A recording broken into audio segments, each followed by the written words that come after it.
Muy buenas, bienvenidos a este ciclo de encuestas electorales y marketing político.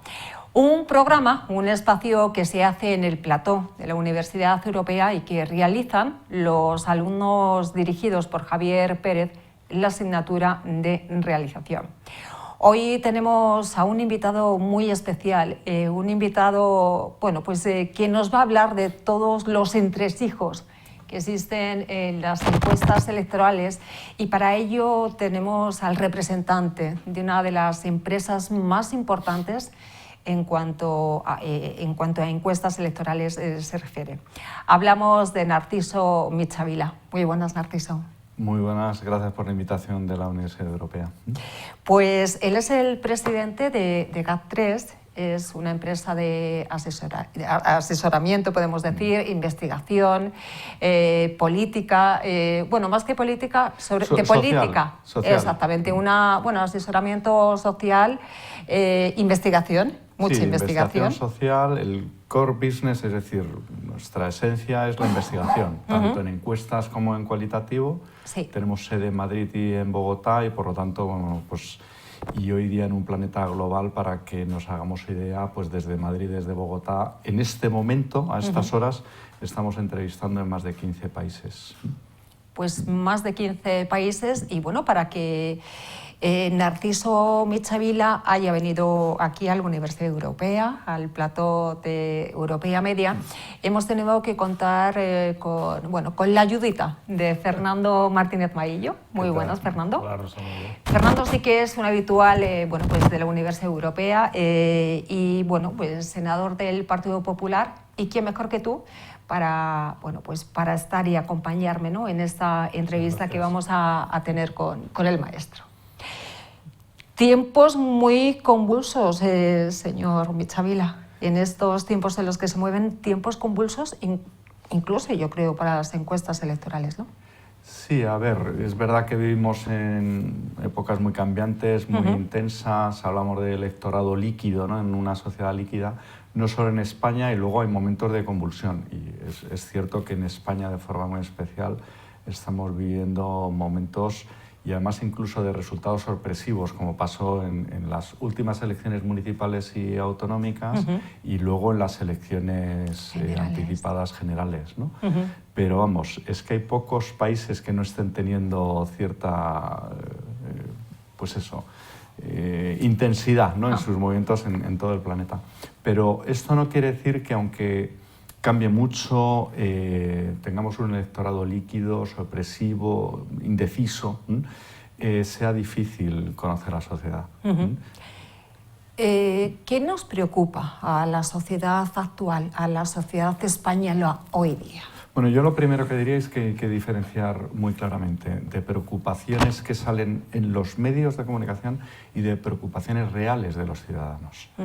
En las preocupaciones reales de los ciudadanos, si venimos a Europa, por ejemplo, pues las preocupaciones son bastante parecidas. Y si nos vamos a Latinoamérica, también lo son parecidas. Es decir, en Latinoamérica ahora hay una preocupación creciente por la seguridad ciudadana. Lo hemos visto en las últimas elecciones en Ecuador, es uno de los temas presentes también en Argentina, etc. En el caso europeo, por ejemplo, si vamos a los jóvenes, les está preocupando muchísimo el acceso a la vivienda. Y sin embargo, pues la preocupación que teníamos por la salud de hace 2 años, pues lógicamente ha cedido. Y si venimos al caso concreto de España, ahora la preocupación clave, que aquí sí que hay que decir que están colineados, ¿no?, los titulares de prensa y con la preocupación de la calle, claramente es el modelo territorial. O sea, España siempre ha tenido, aparte de esa tensión izquierda-derecha, ha tenido una tensión territorial desde siempre, 5 siglos de historia comunes, y ahora es uno de esos momentos, igual que pasó en el año 17, donde el centro de gravedad esta vez no es Barcelona, como pasó durante el procés desde el 12 al 17, sino que el centro de gravedad se ha extendido a todos y cada una de las provincias españolas. Y eso pues preocupa a la mayoría de la sociedad. Vamos a ver un poquito cómo es o cómo trabaja realmente su empresa, cómo trabaja GAT3. Contamos con alumnos de periodismo, con alumnos de marketing. Por lo tanto, yo creo que bueno, este tema, ¿no? el tema de las encuestas, o bueno, más específicas, ¿no? Este tipo de encuestas electorales, ¿cómo se manejan? ¿Cómo trabaja GAT3 para llevar a cabo el trabajo del día a día? Bien, o sea, lo primero que hay que tener en cuenta es que un instituto como GAT3 no puede vivir solo de encuestas electorales, porque las encuestas electorales, ¿quién las encarga? Partidos políticos, medios de comunicación, que no son precisamente en estos momentos en ninguna democracia los que más recursos tienen. Y entonces, ¿por qué, a pesar de que la mayoría de los institutos grandes han dejado de arriesgarse, precisamente por la complejidad del voto, Gallup, Pew Research, Ipsos, o sea, todas las multinacionales que tradicionalmente apostaban por publicitar voto, ahora sin embargo se están retirando? Y en el caso de GAT3, pues en años tan electorales como este, pues a lo mejor podemos llegar a un 30% de facturación en voto. Pero el resto es estar conociendo pues, problemas de vivienda, de universidades, de inmigración, de consumo, o sea, de 1000 temas distintos. Y además, en el caso de GAT3, lo que más nos gusta no es tanto el consumo como precisamente cualquier tipo de tema social. Desde ahora mismo, por ejemplo, pues muchísimo cualitativo relativo a adicciones de jóvenes, empleo de pantallas o muchos estudios internacionales que se están haciendo online y que, digo, o sea, en temas de sanidad, que desde España se está haciendo en medio mundo. O, por ejemplo, Latinoamérica, en estos momentos, con la calidad de estudios que tiene y de formación que tiene, son países muy jóvenes, tienen muchas opciones con la digitalización de apostar por la inteligencia artificial, por ejemplo. Dicho esto, si entendemos al votante es porque entendemos al ciudadano en todos sus problemas, en todas sus decisiones. Y en el voto está pasando como con el resto de las decisiones, que cada vez posponemos todo más tarde. Ahí es la dificultad de poder acertar en el último minuto. Podemos ver luego cómo hacemos las encuestas de voto, pero vamos, en el caso de GAT3 las hacemos todas, o sea, las de voto las hacemos siempre telefónica, de entrevistador humano a humano, y siempre con nuestras propias bases de datos. Y como en Colombia está el 29 de octubre, que hicimos encuestas en las principales capitales con muchísimo acierto, los que más, ¿no? Porque el elector no miente. El lector puede cambiar en el último minuto y nos puede sorprender por poco, y como pasó en las últimas generales, pero el ciudadano en las encuestas no miente. Yo ahora quería, bueno, pues entrar como un poco más en materia, porque es cierto, bueno, pues contamos con el instituto, contamos con la empresa, ¿no? con GAT3, pero claro, contamos también con el otro elemento, ¿no? El elemento político, ¿no? Que, bueno, pues aquí en este caso está representando, ¿no? por Fernando Martínez Maillo. ¿Cómo es esa unión o cómo es esa relación entre el partido político y la empresa para estas encuestas electorales, que de eso trata hoy este debate? A ver, en el caso de un instituto como GAT3 es fácil, porque es una relación cliente-proveedor de información. Es decir, los partidos políticos, en España más tenemos la suerte de que un instituto como GAT3 no solo, pues podemos trabajar con todos los partidos políticos, con todos los medios, y el partido político lo que te pide es o encuestas o grupos de discusión, y entonces se le ofrece esa información para que el decisor político pueda tomar sus decisiones. Pues sí, la verdad es que tiene toda la razón. Yo lo que creo es que llevamos unos años, estoy seguro que estás de acuerdo conmigo, que una sobreexcitación política, sobreestimulación política, diría yo también. Quizás el año 2015, cuando empezó con el 15M seguramente, cuando se rompió el bipartidismo, hablo de España, ¿no? Empezaron los nuevos partidos, donde se han repetido las elecciones hasta en 2 ocasiones. Existía hasta hace poco tiempo posibilidades de que se repitieran estas últimas, ¿no? Con lo cual, yo el otro día veía la estadística de las veces que el rey Juan Carlos, emérito, había tenido que hacer las rondas de contactos con los partidos políticos por poner un candidato, y en 36 años lo había hecho 10 veces. Y su hijo. Felipe, su hijo, en 6 años, en 9 años, 9 veces. Sí. Le ha tocado una vez por año. O sea, con ese dato ya te das cuenta de la inestabilidad política, también el grado de interés ciudadano que hay por la política me sigue sorprendiendo, a pesar de la situación, la cantidad de programas que existen, radio, televisión, de todo tipo, que se habla permanentemente de política, y también el número elevado de encuestas que hay, en campaña sobre todo, y con anterioridad a la campaña. Yo creo que se ha producido una evolución, Narciso. Yo no recuerdo antes que hubiera tantas encuestas. Es que ahora vamos... El problema y la pregunta, fíjate, yo te la voy a hacer, porque creo que seguramente, si me permite, Rosa, ¿hay una interrelación entre política y encuesta? Sí. A todos los políticos nos gusta que la encuesta nos dé la razón, por supuesto. básicamente. Por supuesto. En política lo importante son las expectativas, como en la vida casi siempre, ¿no? Es decir, si tú tienes una expectativa de ganar unas elecciones y luego no las ganas, tienes un problema. Si tu expectativa es quedar el tercero y quedas el tercero, pues no está mal. Si tu expectativa es sacar mayor resultado y no la tienes, siempre es la expectativa, no el resultado. Es la expectativa. Las encuestas, porque hay mucha crítica sobre esto, mucho debate, ¿pueden condicionar voto o condicionan tendencia? Porque ahí, claro, podemos hablar luego de Tezanos y todo lo demás. Sí, pero, sí, por favor. Pero habrá que hablar, porque sí, claro. creo que está... No sé, a ver, condicionan, determinar no. Y mi experiencia además es que siempre medios de comunicación y partidos políticos le dan a las encuestas más valor de condicionar del que en realidad tiene. ¿Pero para bien o para mal? No, bueno, a ver, yo evidentemente, o sea, para mí una democracia sin encuestas no es democracia, porque la encuesta le permite al decisor saber lo que está pasando. Hay muchas otras formas, es decir, salir a la calle o hacer huelgas o hacer boicots a productos, ¿no? Pero eso en el fondo no representa a la mayoría. Sin embargo, la encuesta sí que está representando a la mayoría, si está bien hecha y es científica. Y por lo tanto, la encuesta le permite al decisor ir viendo realmente qué límites tiene para no cruzar. Y generalmente cuando se abren las urnas y le estalla la cara al político es porque ha ido despreciando la realidad de la calle.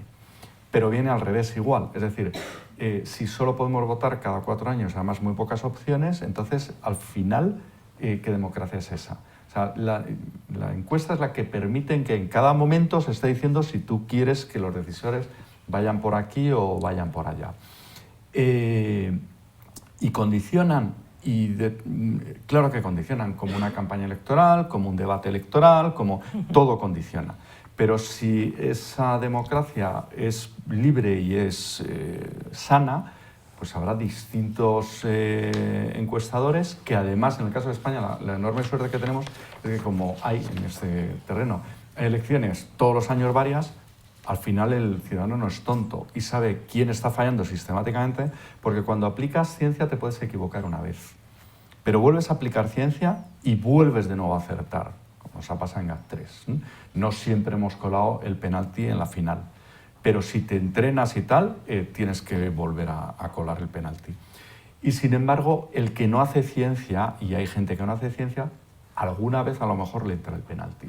Pero realmente, o sea, la encuesta es una herramienta científica y es, de hecho, la herramienta a día de hoy más potente para poder conocer la realidad social. Y no solo en voto. Yo además a los políticos les digo que en las encuestas electorales, tú sabes mucho más que yo de esto, no se fijen en el voto. El voto puede cambiar. Que se fijen en los problemas, en las preocupaciones, en las responsabilidades. Ahora mismo, pues el debate principal en España es el modelo territorial. Bueno, pues se está haciendo muy poca investigación. La prueba es que, por ejemplo, y está volviendo a pasar exactamente lo mismo que pasó en el Prusés. En el Prusés, desde Barcelona yo decía, no se está enterando en nada la élite, ni de Barcelona ni de Madrid. No están entendiendo nada. La prueba es que el presidente Mas convocó unas elecciones pensando que iba a mayoría absoluta y se pegó un galletón monumental. Y desde Madrid, el 1 de octubre del 17, yo estuve allí, porque tenía clarísimo que iba a haber urnas, no sé de qué color y cómo. Iba a haber un plebiscito ilegal, pero iba a haber 1.900.000 ciudadanos votando, porque es mi obligación como sociólogo saberlo.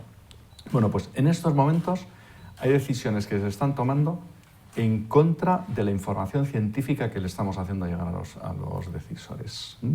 Y la prueba es lo que está pasando ahora mismo en las calles. Y, por ejemplo, el CIS. El CIS hay una pregunta que tradicionalmente desde el año 90 y tantos se preguntaba al principio del todo para que no se contaminara, con preguntas previas, porque lo importante en una encuesta no es la muestra, es el cuestionario. Y ese barómetro que se hacía cada 3 meses se preguntaba ¿cuál es para usted el principal problema del país? Sí. Una respuesta absolutamente espontánea y abierta, ¿vale?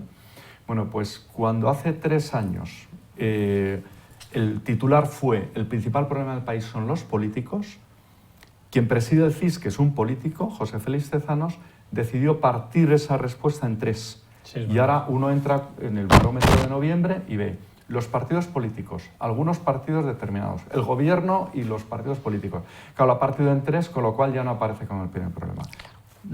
Llevamos varios años así, pero lo que ha sido nuevo de este barómetro es que el 41% de los que responden a esa pregunta, que además ya no va en el inicio, que ha metido varias preguntas antes para contaminar. Voy a preguntar por la salud, por la sanidad.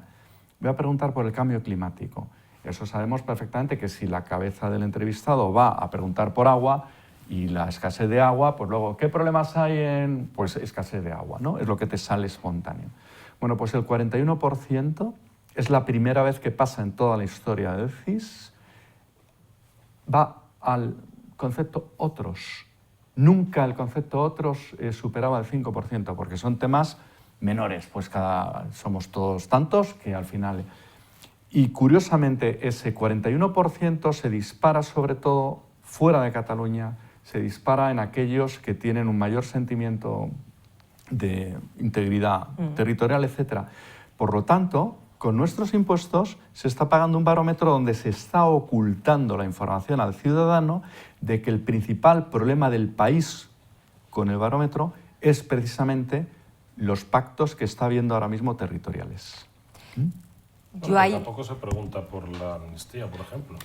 No se pregunta, pero... Que, por ejemplo, me sorprende bastante que no esté encima de la mesa. Exactamente. Pero bueno, hemos preguntado por el cambio de la hora por tercera vez, porque ese era el debate público. Claro. Pero yo ahí todavía lo entiendo porque los gobiernos anteriores, por ejemplo, el gobierno de Aznar, cuando la guerra de Irak, pues las preguntas que hacían el CIS venían a ser preguntas muy orientadas, ¿no? Uno contrastaba el tipo de preguntas que hacía el gobierno en aquel entonces con la radio más opositora y era de libro, ¿no? Entonces, bueno, entiendo que los gobiernos pues a lo mejor no quieran preguntar las cosas que no les apetezca, ¿vale?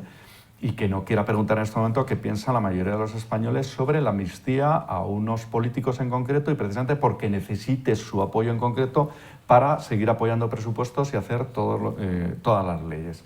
Eso es comprensible. Pero que cuando te ha llegado la información con los impuestos de los ciudadanos, habiendo llamado a los ciudadanos, esa información la estés censurando, eso es de capítulo de libro de Levinsky de cómo mueren las democracias. Y por lo tanto, pues yo seguiré sosteniendo que la herramienta más potente para fortalecer las democracias es la encuesta. Pero desde el año 2018, yo creo que también se ha cambiado hasta la metodología.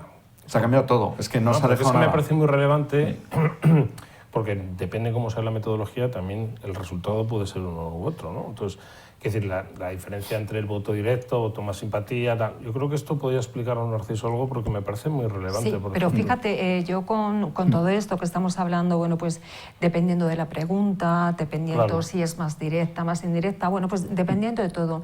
En el caso de encuestas electorales, os tengo aquí a los dos, ¿quién hace la pregunta? ¿Quién hace la pregunta que vamos a dar al ciudadano? Porque pues si la encarga el partido político, yo las he encargado, y estaba Narciso del otro lado, sabíamos perfectamente, queríamos saber realmente la pregunta que queríamos hacerle, ¿no? Eso es Otra cosa es la del CIS, que es otro tema completamente diferente. Pero ahora pasaremos al CIS. Desde el punto de vista partido político, empresa de encuestas, evidentemente al partido le interesa saber la verdad. Es que no tiene sentido que nosotros mismos nos hagamos trampas. Sí. Yo he visto, pero además se hace de manera paulatina para saber la evolución también que se ha producido. El gran error y lo que ha cambiado en España en los últimos años es que antes las campañas electorales, por ejemplo, se preparaban 15 días o un mes antes. Ahora estamos hablando de un año por delante. Bueno, se ve la tendencia, se ve la evolución. Yo he visto la evolución de una campaña electoral en la que prácticamente salía un partido político por encima y cuando finalizaba la campaña electoral estaba en tercera posición. Esto lo hemos llegado a ver.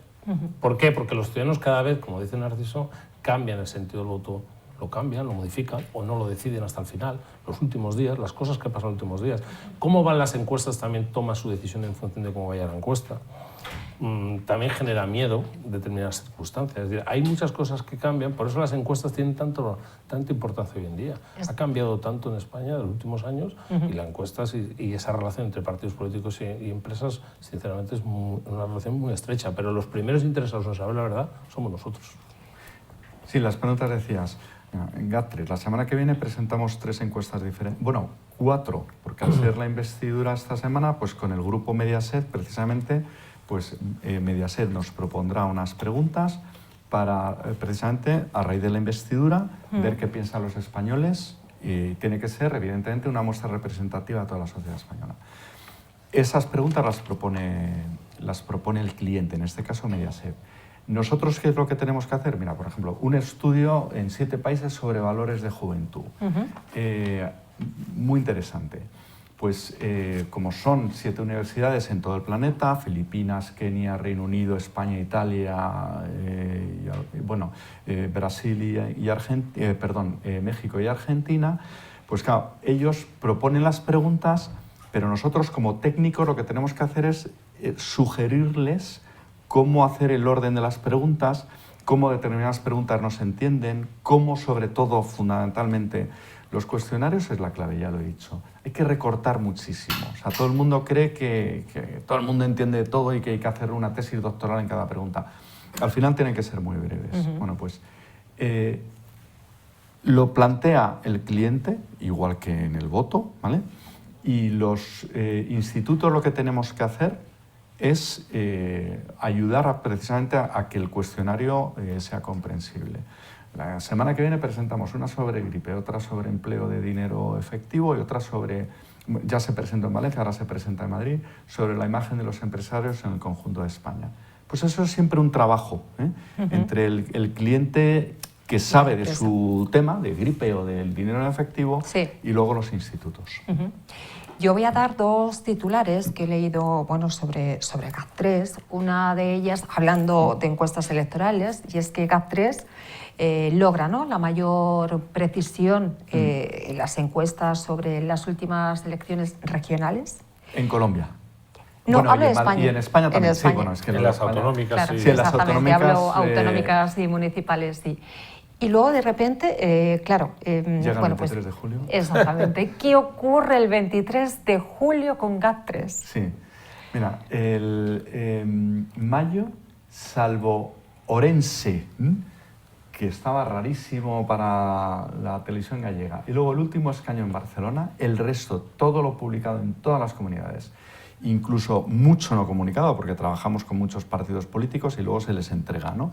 Pues al alcalde socialista, al alcalde del Partido Popular, incluso pues, Ciudadanos los Pobres, que ya les habíamos avisado, etc. Fue todo. Entonces, dices, si eran más difíciles esas, porque lo que vota en Orense no tiene nada que ver con Elche. Y estas, sin embargo, sí que. En estas elecciones notábamos una estabilidad impresionante, muy en línea con lo que se había votado además en mayo, confirmado por el hecho de que el gobierno se ve obligado a tener que convocar las elecciones cuanto antes, esa misma mañana, y sin embargo en la última semana notamos un cambio enorme en el voto, que vamos viendo que va cambiando, pero que sinceramente el dato estaba. Llega un momento que tienes que mojarte y decir, unas elecciones en julio, tantísimo voto por correo. Además, no podemos dudar, ya lo hemos investigado a tope, luego vienen muchas teorías de la conspiración. Ni el voto por correo ni el escrutinio está manipulado. Y el que empiece ya haciéndose trampas al solitario no entenderá nunca lo que pasó, ni lo que está pasando ahora mismo. Entonces, esa misma noche nosotros en Telecinco, además, bueno, pues Por el formato de programa no se dio horquillas, como tradicionalmente en las televisiones públicas. En Televisión Española hemos hecho las 2 anteriores, pues habrían dado unas horquillas que nos habrían salvado más. Pero ahí pues fue directo, ¿no? Hubo sobre todo un cambio muy potente en Cataluña, pero de forma muy especial en Cataluña. Y para hacernos idea, por ejemplo, el último escaño en Gerona se lo damos al PP de forma clara. Al principio no, pero a lo largo de la campaña fue subiendo. Y el Partido Popular en Girona se quedó por 363 votos sin escaño, pero había 22.000 votos de Vox que nos estaban diciendo que iban a hacer un voto útil. Y en el último minuto no lo hicieron.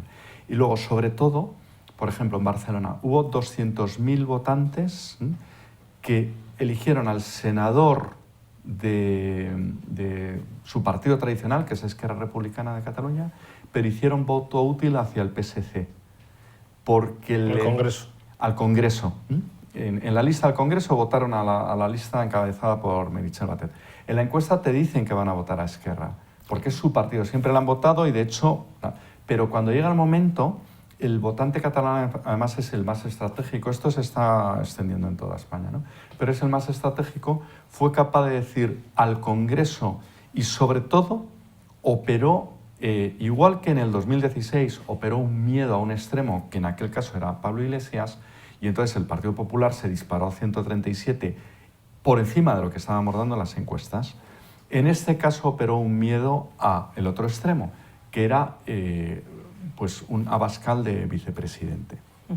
Y entonces ahí hubo un elector que se había abstenido en mayo, y sobre todo un elector catalán, más mujeres que hombres, etcétera, que la alternativa de lo que se les ofrecía no les convencía, y ese elector indeciso, al final, en el último momento, terminó votando sobre todo al Partido Socialista. Claro, ahora la pregunta es para ti, Fernando.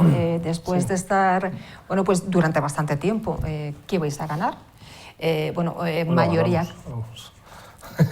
mayoría absoluta, sí. Que tendríais esa mayoría absoluta junto a Vox, vale. ¿No? Y entonces, bueno, pues que sí ganasteis, pero con ese margen que no se ha podido gobernar, ¿no? ¿Cómo os quedáis aquella noche? Yo creo que la mayoría, o todos los votantes del Partido Popular, yo creo que había la misma cara, ¿no? Entre todos, pero sobre todo vosotros. Es lo que decía antes, es las expectativas, ¿no? Sí. Esas al final son las pero expectativas. Las expectativas del Partido Popular en ese momento... No, bueno, las expectativas del PP, pero la expectativa de todos los medios de comunicación, sí, claro, todas las encuestas... Sí. Y las que estábamos dando. Venga, tres estábamos en todo momento viendo que sumaban con Vox. Con Vox, ¿eh? Lejos de la absoluta, que a veces decían, no, sí, PP absoluta, no, ni de broma, pero... Sí. Bueno, es difícil digerir una situación así, porque tú ganas unas elecciones, pero sabes que los números son complicados que te lleguen a dar. Existía la posibilidad de que apoyara al PNV, en este caso, que era difícil, sabíamos que era una posición muy cómoda, porque el PNV en el País Vasco había hecho una campaña precisamente contra Vox, nada con Vox, por lo tanto en la ecuación PP, Vox, PNV no entraría. Por cierto, aquí ahora vienen las próximas elecciones autonómicas en Cataluña y en el País Vasco, donde, claro, hay mucha gente que en el País Vasco votó a Bildu, votó a Bildu. Fue el más votado. Fue el más votado, más que el PNV, que es decir, cuando no es lo habitual, cuando precisamente lo habitual es votar al PNV. Es decir, esto no sé si va a poder cambiar, o se va a cambiar de cara al voto útil más institucional, más de gestión, o le va a pasar, por ejemplo, al PNV una situación de cierta censura en las urnas que puede llevar a que Bildu, los pactos futuros vayan también por ahí, que es que no lo sé qué puede pasar. Lo que es cierto es que nosotros ganamos elecciones, se presentó Feijóo a la investidura y no la sacó. Es decir, era su deber. Es la primera vez en la historia de España que el que gana las elecciones no gobierna. Esto también hay que decirlo, porque nadie le quita legitimidad a los pactos. Estamos en una monarquía parlamentaria, un sistema parlamentario, pero no podemos olvidar también que la situación política en España en los últimos 40 años no ha sido esto, ha sido el que ha ganado las elecciones, el que ha gobernado. Eso no se produce. Y si además para gobernar se utilizan determinados pactos que, a juicio no ya nuestro, sino del conjunto por ejemplo, del Poder Judicial en general, que prácticamente existe una unanimidad, donde se habla de los pactos como una manera de quiebra del Estado de Derecho, de la quiebra de la división de poderes, pues evidentemente esto ha generado un malestar en la sociedad. Y estoy seguro que Michavila lo ha detectado y lo detecta y lo ve, pero no solo por hablar por la gente, sino también en las manifestaciones en el conjunto de la sociedad. Un malestar. Aparte, vamos a ver. Porque a mí sí que me llama mucho la atención ese malestar, cómo se gestiona y en qué se puede traducir, porque a mí me parece que es muy relevante ahora mismo ese malestar que existe en la sociedad. Claro, aquí no podemos hablar de que dentro de 4 años que voten. No es así. No podemos estar 4 años esperando a un voto. ¿Cómo existe ese malestar? Se manifiesta, de hecho. ¿Hasta qué punto el gobierno está detectando ese malestar? ¿Más allá de las manifestaciones frente a Ferraz o no? Sí. Sí, a ver, vamos a ver. Antes ponía el ejemplo del 1 de octubre del 17, que fue el plebiscito ilegal. Además es el único, porque estaban más de 30 países en distintos procesos, a veces trabajando y otras veces pues con otros institutos, ¿no? Pero en todos ellos, yo qué sé, en Colombia mismo, pues a mí no tengo derecho de voto, no tengo la nacionalidad colombiana y por lo tanto no voto allí. Respeto totalmente las leyes en todos los países, ¿no? Pero no se está decidiendo sobre mis derechos. Pero es que aquel 1 de octubre en Barcelona entrabas respetuosamente, le preguntabas a la gente, ¿y tú por qué votas tal? Yo decía, bueno, es que es el primer proceso electoral que estoy en mi propio país donde se está decidiendo por mis propios derechos. O sea, es que me vais a hacer extranjero aquí en Barcelona y me estáis privando el derecho de voto. Digo, el sufragio universal, que ha sido la gran conquista de las democracias, de repente es una minoría, élite va... Entonces, pero mi obligación como sociólogo es entender que había 1.900.000 catalanes que iban a ir a votar, ¿vale? O sea, no me sorprendió en absoluto, y además, en absoluto. Bueno, lo que está pasando y va a seguir pasando, si de verdad conoces la esencia de un país, no te tiene que sorprender. O sea, porque es que se están tocando temas nucleares, es decir, y la prueba es un poco cuando se utilizan los argumentos para intentar convencer a la gente como si el elector fuera idiota. Entonces, ni nos puede sorprender el resultado que hubo el 23, porque efectivamente es que hay una parte del electorado que dice, es que a mí esta alternativa no me gusta, o sea, me parece muy radical y me voy a defender contra ella, pero claro, cuando no es solo ya el tipo de... porque oyes a veces, ¿no? No, es que ha habido también amnistías en otros países, pero si no se trata de eso. Se trata de que estás amnistiando a una élite política por ser políticos y por primera vez en una historia de la democracia se está negociando el gobierno de ese país fuera de las fronteras de ese país y además se está negociando con alguien que ha huido de ese país por cometer el delito, el mayor delito de alta corrupción. Porque romper un país es el delito de mayor corrupción que puede haber.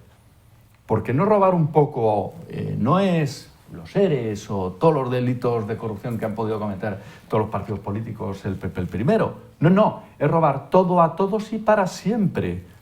O sea, porque si tú al final decides, o sea, tú te lees la ley, los 69 artículos que se aprobaron en el Parlamento de Cataluña en septiembre y dices, esto es robarnos todos a todos nuestros derechos, todo nuestro dinero, que evidentemente tiene impacto para toda España, lo tiene para el conjunto de Europa.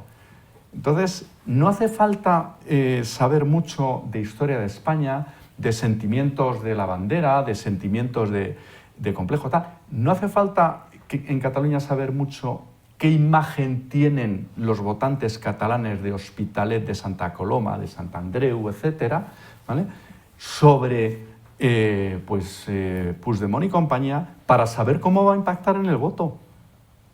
Uno de los grandes perjudicados de la estrategia actual va a ser Salvador Illa. Y la prueba de ello es que en las elecciones del 17, digo, el 1 de octubre, ¿vale? Gran desconexión en Madrid, en Barcelona. El Partido Popular aplica un 155, convoca elecciones automáticamente. Bueno, en esas elecciones, cuando el candidato, ahora el ministro de Cultura, Iceta, ¿vale? Miquel Iceta, en plenas elecciones dice que hay que pacificar y que estamos a favor de los indultos, en el tracking que hacíamos para La Vanguardia, el PSC, el Partido Socialista, se hunde. Y Ciudadanos, el partido de Arrimadas, se dispara, se va a 136. Aquella noche con La Vanguardia lo dimos, clavamos. Era absolutamente sorpresivo, 82% de participación, Iban a seguir gobernando el nacionalismo porque el sistema electoral les beneficia, igual que el sistema español les beneficia a la derecha cuando va unida. O sea que, y sin embargo, iba a ser Arrimadas la más votada. Entonces, me da la sensación que ahora se están de nuevo tomando muchas decisiones sin entender lo que está pasando y sin entender lo que ha sido la historia de España. Pero no del último siglo. De los últimos 5 siglos. Como sociólogo, pues visto la situación, ¿no? Y bueno, pues ¿cómo estamos los españoles de enfadados? ¿Cómo ves la situación política de aquí a un año? Imposible. Ni iba a decir ni un mes, iba a decir ni un mes. una Bueno, semana. un mes. No, sinceramente, Es complicadísimo. hace un mes no sabíamos qué iba a pasar con la investidura, Bueno, era lo más probable. Yo sí, al día siguiente, haciendo el análisis, decía la verdad, lo tengo en mi cuenta de Twitter fijado. Terminaba el último párrafo diciendo, y en este escenario lo más probable es que no haya repetición de elecciones, porque el PSOE no va a volver a cometer el error del 19 y porque sus aliados no se van a ver en otra. Sinceramente, cuando lo escribí, nunca pensé que se fueran a trasvasar tantos límites. Sí. Pero las elecciones catalanas y vascas, a mi modo de ver, van a ser determinantes. Pero no solo por las elecciones. Más que las gallegas, que son el año que viene también. Pues probablemente sí, las gallegas, ahí lo que se está jugando mayoría absoluta o no, en fin. Pero en País Vasco se está jugando liderazgo político. Y no es lo mismo Bildu que PNV. El PNV también se la está jugando, porque es un partido fundamentalmente muy institucionalizado, gobierna todas las instituciones, o bien solo, o bien con el Partido Socialista. Ha ganado las últimas elecciones Bildu, sorpresivamente, en el País Vasco. Y eso yo sé que está generando muchísima inquietud en el PNV, ¿no? Claro, eso, dices, bueno, ¿tiene trascendencia en el País Vasco? Sí, pero también tiene trascendencia en Madrid, en los juegos de los apoyos. ¿Vale? Y a mí me parece muy importante, igual que si hay las elecciones en Cataluña o las elecciones europeas. Por cierto, nos olvidamos de un tema, porque aquí se habla mucho de la constitucionalidad de los acuerdos y demás. Aquí Europa va a jugar un papel muy importante. Claro, formamos parte de una Unión Europea donde uno de los valores esenciales precisamente es la división de poderes, el Estado de Derecho, el respeto a los derechos y libertades fundamentales de los ciudadanos, que eso nos hace formar parte de un gran club de países desarrollados y modernos, contemporáneos, que creen en esas libertades. Esto va a tener, creo que la semana que viene ya se ha pedido un pleno en el Parlamento Europeo para debatir sobre esto. No es la primera amnistía que en otros países, precisamente por casos no son iguales, pero muy parecidos, de amnistía a políticos, también por corrupción, como pasó en Rumanía, se echó para atrás precisamente por la fuerza de la Unión Europea, porque realmente esto nos sitúa ante una posición como país compleja.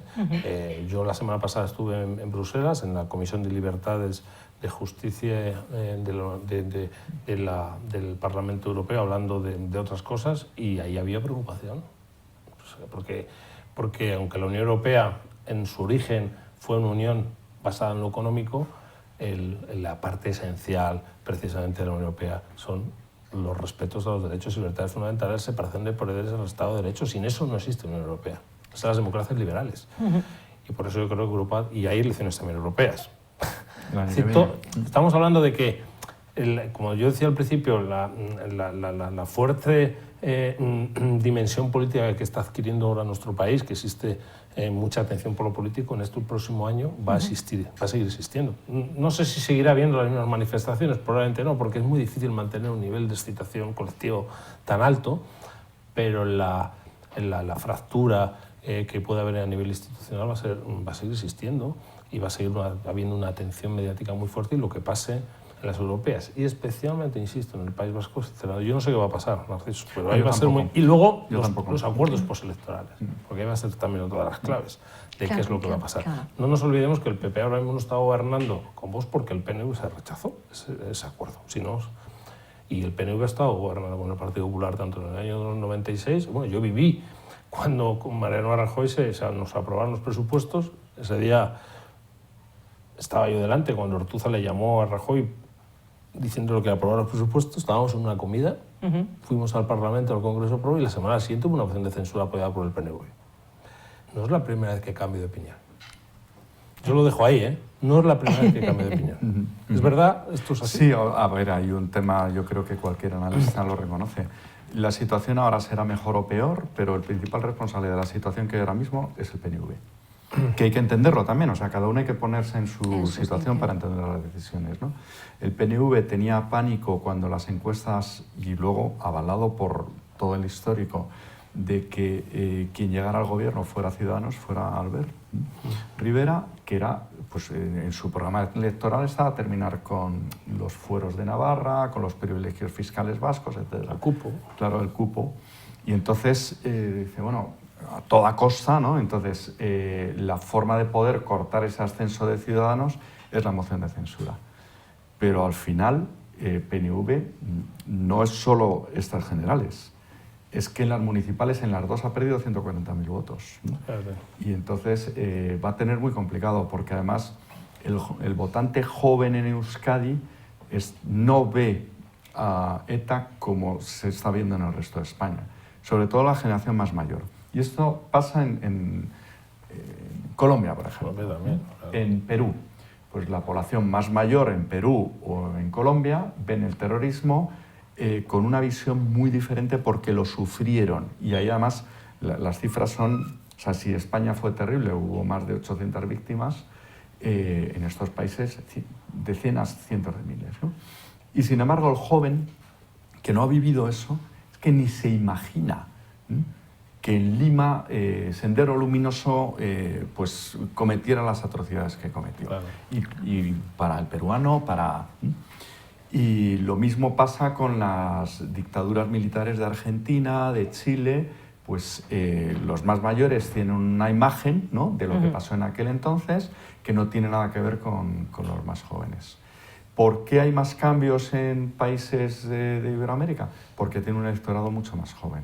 Claro. Aquí en España, sin embargo, el tema de ETA, o sea, de hecho, podemos empezar a hablar de la guerra civil y a levantar, pues, abrir las cunetas, porque ya han pasado 80 años.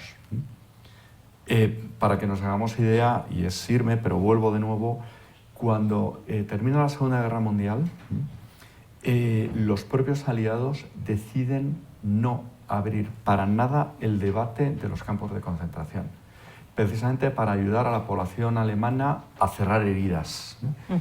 Y la película Holocausto, que fue la que nos conciencia a todos los europeos de las barbaridades que se hicieron, no vino hasta 3 o 4 décadas después. Es decir, la concienciación que tenemos ahora de antisemitismo y tal, después de la Segunda Guerra Mundial no se pudo hacer. Bueno, pues vamos a ir dando paso a las preguntas de los alumnos, pero antes de eso, claro, es que no me puedo quedar con las ganas de preguntar por el CIS de tétanos. ¿Qué ocurre? O sea, ¿qué ocurre con esas encuestas? ¿Por qué no dan ni una? Bueno, a ver, hay cosas que a lo mejor dices, bueno, es que, pobrecillo, mala suerte, siempre se va en la misma dirección, ¿no? Luego, claro, la noche electoral dice, bueno, es que nosotros, el resto se equivocaron. No, o sea, la encuesta de Tezanos era la única que estaba dando al Partido Socialista ganador, con mayoría absoluta, con Sumar, ¿vale? Con la propia encuesta decías, el Partido Socialista, nosotros de hecho, incluso antes de Navidades, nunca vimos al PSOE por debajo de los 100 escaños. Terminamos en 115 y han sido 120. Nuestro mayor error fue sobre todo con el PP, que lo teníamos muy, muy por encima. La propia encuesta última, tú coges el resultado y dices, es imposible que si el PP le está sacando 2,5 puntos en el voto directo, con una muestra que está absolutamente escorada a la izquierda de forma intencionada, al final solo esté sacando 2 puntos. Es imposible, ¿vale? Pero eso al fin y al cabo dices, bueno, es que tienen ahí sus métodos, tal. Vale, muy bien. Pero lo que es imposible es que, por ejemplo, en unas elecciones autonómicas, las del 21 en la Comunidad de Madrid, decidió estimar unos escaños que no tenían nada que ver con el voto. Y entonces, en lugar de decir, perdón, nos habéis pillado, es que en el último minuto se nos ha olvidado cambiar el voto. O sea, queríamos dar este titular, con las prisas se nos ha olvidado cambiar el voto. No, O sea, con un par acude y dice, no, es que tenemos otros modelos diferentes para estimar los escaños. Entonces, para ti la ley electoral no existe. O sea, lo que te están diciendo, que van a votar, que dices que van a votar esto, luego la estimación de los asientos los haces tú como te da la gana. Claro, entonces, es una detrás de otra. ¿Qué método es el que utiliza para las encuestas? Pues él mismo lo dice, el método Alaminos Tezanos, ¿no? O sea que, lo cambió en el año 18. Bueno, no, a ver, Fernando. Eso pone en el resumen final de en el 18, CIS, en el informe del CIS, lo pone y lo justifica. Yo me lo he leído antes de venir aquí porque me lo quería volver a leer, pero lo justifica el cambio, basado en que como desaparece el bipartidismo, ahora es más difícil hacer una valoración de cuál es el partido político, ¿no?, que puede ganar las elecciones, la diversidad política de nuestro país exige un cambio de metodología. Así lo justifica. Ha cambiado más de 10 veces el método de estimación. Luego dice que no, pero no, luego dice que no, pero joder, sí, es que las matemáticas son matemáticas. Pues vamos a pasar a las preguntas. Por favor, decir nombre y, bueno, ¿qué estudias? Bueno, en este caso no estudia, es Moisés Ruiz, profesor y periodista también. Muy bien. Bueno, perdona, sí. Nunca. Y hoy precisamente estoy aprendiendo mucho. Por supuesto. Ahora mismo tener a Narciso Michavilla y escucharle, creo que es de lo más magnífico y excelente que podemos encontrar. Creo que los alumnos pues tomen buena nota, porque Narciso se puede equivocar, pero la honestidad está por encima de cualquier error, y eso, desde luego, siempre va a estar ahí en todas tus estimaciones. Y bueno, yo quería hacer a Narciso 2 preguntas y también a Fernando, como político. Sí, va a ser difícil. Lo siento, Fernando, te voy a poner un compromiso, pero va a ser difícil la respuesta. Pero bueno, Narciso, primero, la incidencia del voto femenino probablemente fue determinante esta semana que dices, de esos cambios líquidos. Y, en segundo lugar, ¿cómo está erosionando estos sucesos, esta última semana de protestas, erosionando a la intención de voto, a la aceptación del PSOE y, en concreto, también de Pedro Sánchez, ¿no? Y, bueno, para Fernando, como político, si nos puede, a ver, es difícil, pero hacernos entender por qué Pedro Sánchez inicia este camino tan... o sea, lo tiene todo en contra. No tiene una mayoría política en España.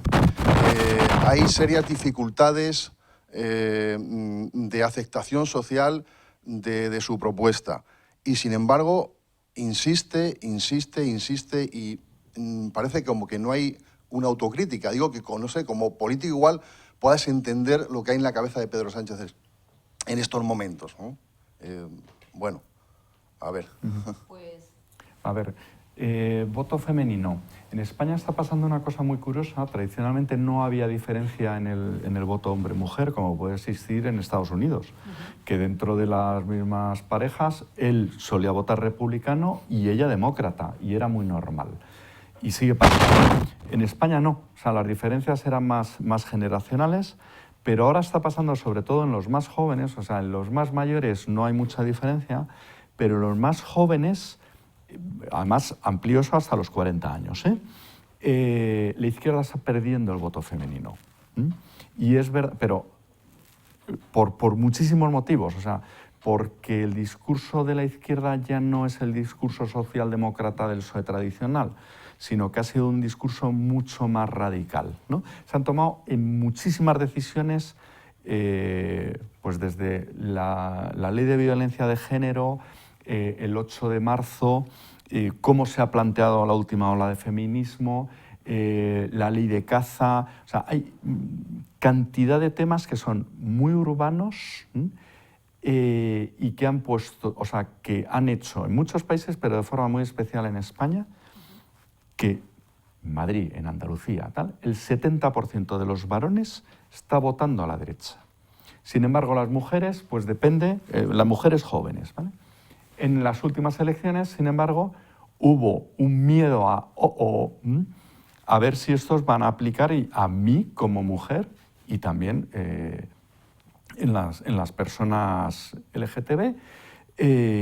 Hubo también miedo o sea, este no es el modelo de sociedad que yo quiero. ¿Vale? No sé si con esto está respondido. Sí. Vale. Pero atended mucho, o sea, en la diferencia voto hombre-mujer, también la variable de edad, ¿ok? Y luego, la otra pregunta es, Pedro Sánchez... ¿Cómo está erosionando? ¿Cómo está erosionando? Iremos viendo, pero vamos a ver, claramente, o sea, el Partido Socialista es un partido que además tiene una implantación territorial enorme. No es Ciudadanos o Vox, o sea, es PP, es decir, yo he estado en muchas de las casas del pueblo donde ahora se está manifestando, digo, coño, yo he estado ahí trabajando con clientes, o sea, lo conozco, ¿vale? Y evidentemente, y además es que tuvieron un resultado en las urnas el 28 de mayo.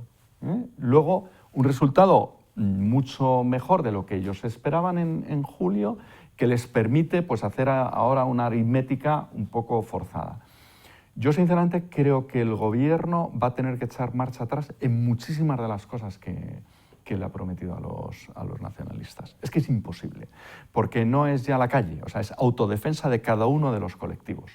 Es el colectivo de los inspectores de Hacienda, el colectivo de los inspectores de trabajo, el colectivo de los jubilados. O sea, en cuanto se rompa la caja única de la seguridad social, hemos terminado con la igualdad en el único sitio donde nos garantizamos una igualdad.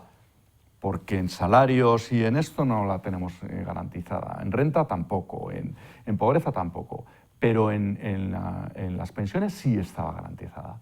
En el momento que permitamos que vuelva a haber privilegios de pensionistas de primera y de segunda, y encima ahí no incorporemos solo Navarra y País Vasco, que la población no llega al 10%, sino incorporemos al 20% también de catalanes, el modelo social se ha roto. Y por lo tanto yo creo que muchas de las promesas que se han hecho son absolutamente incumplibles. Y por lo tanto esta situación en la que estamos yo no la veo sostenible en términos de cumplimiento de los pactos.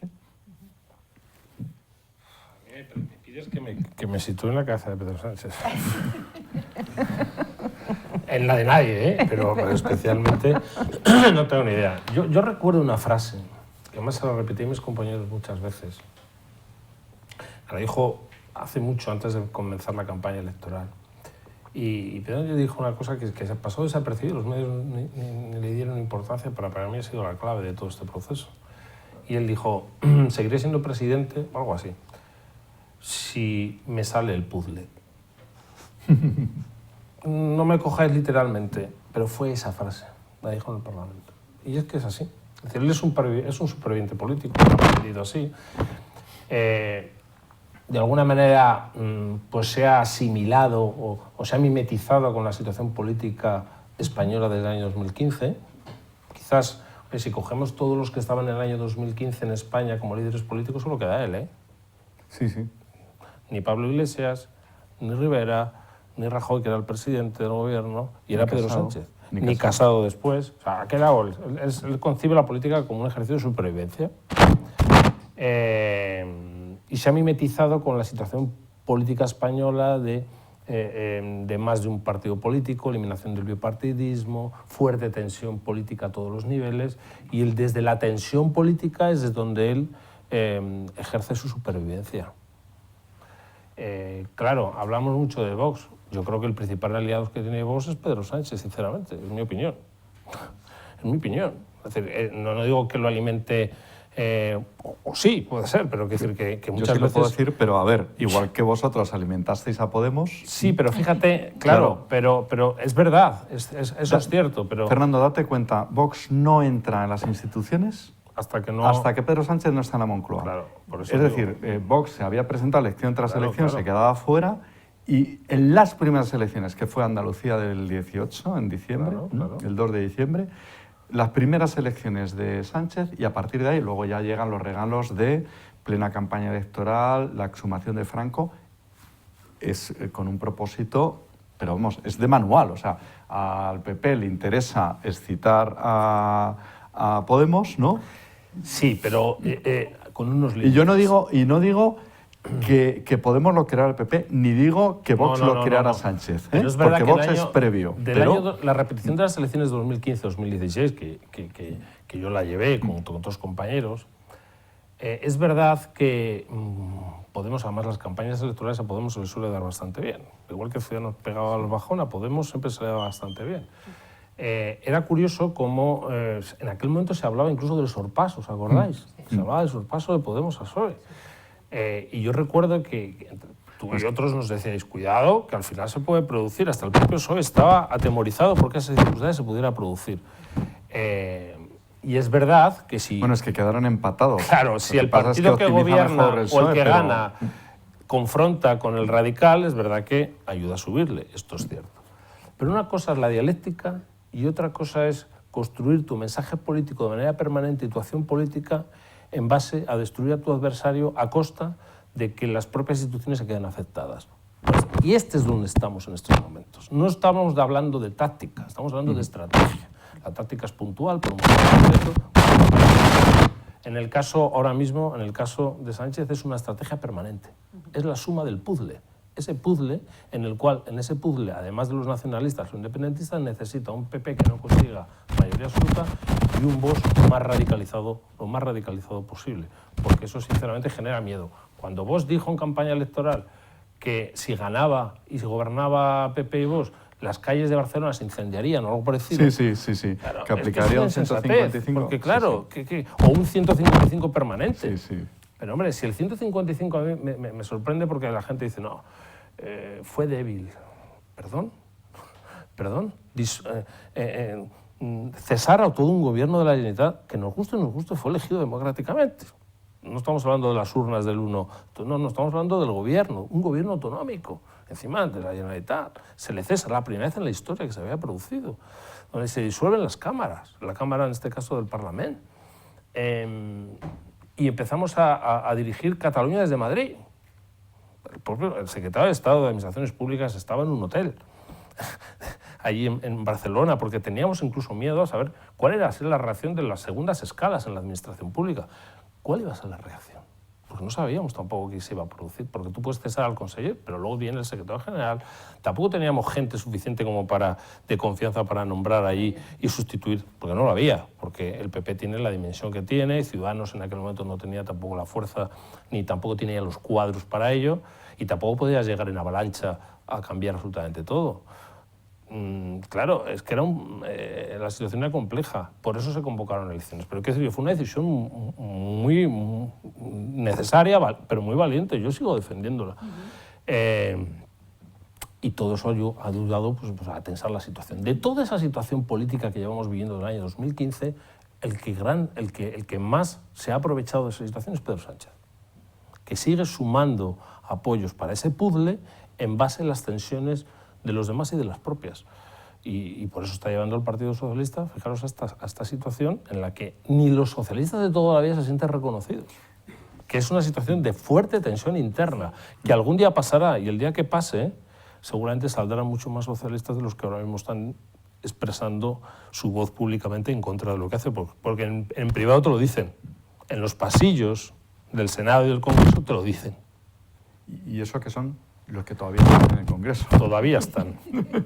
Porque nadie puede hacer cosas que no se pueden aceptar, es normal.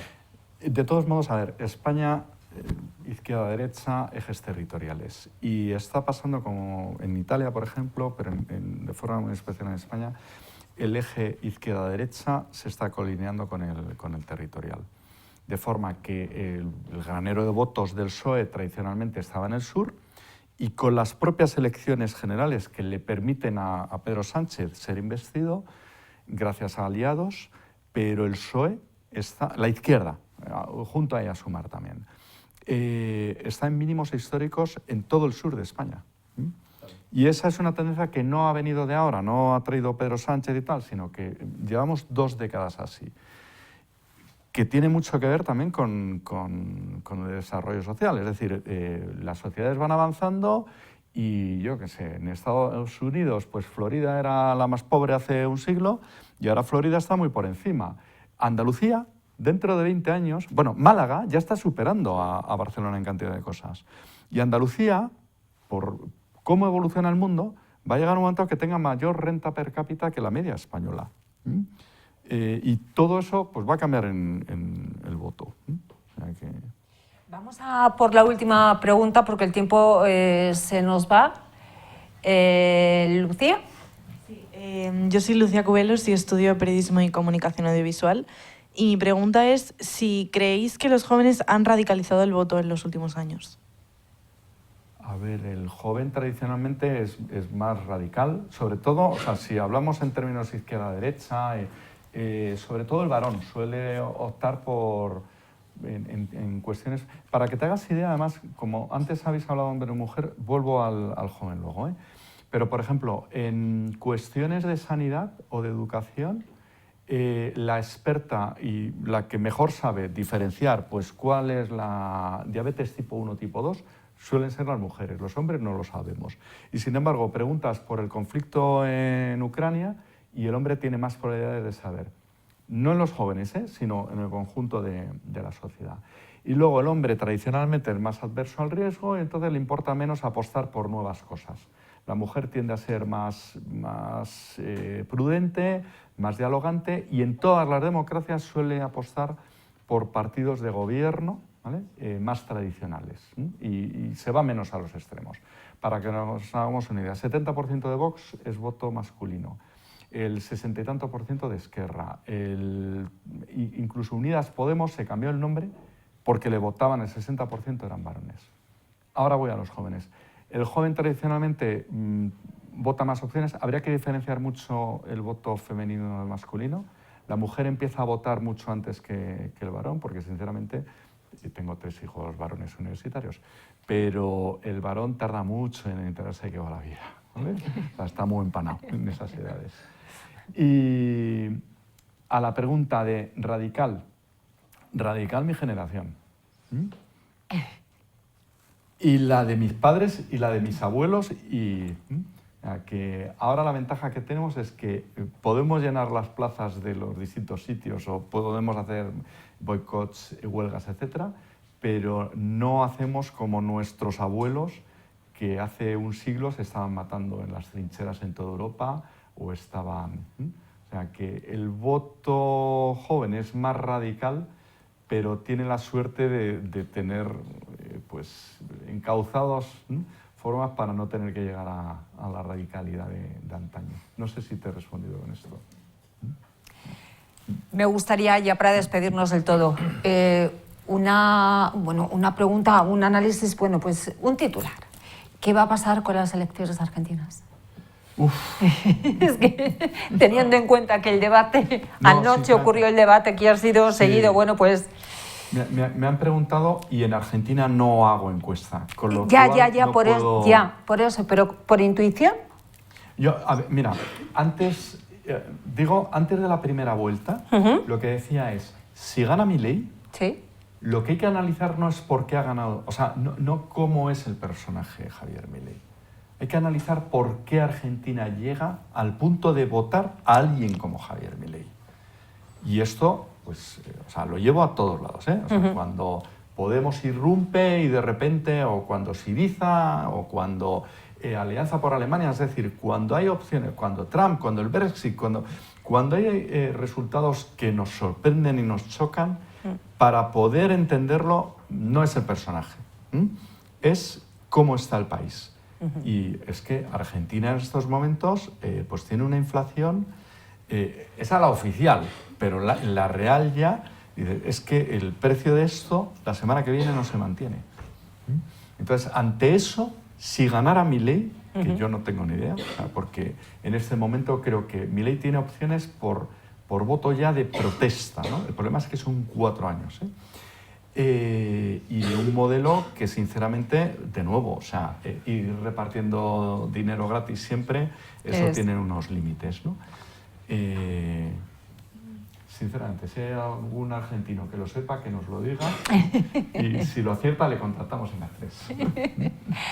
Pues hasta aquí llega este programa, hasta aquí llega este ciclo de, bueno, pues de encuestas electorales y marketing. Ha sido nuestro primer invitado. Ha estado con nosotros Narciso Mechavila, presidente de NEGAP3, y por supuesto con Fernando Martínez Maillo, senador del Partido Popular. Un placer.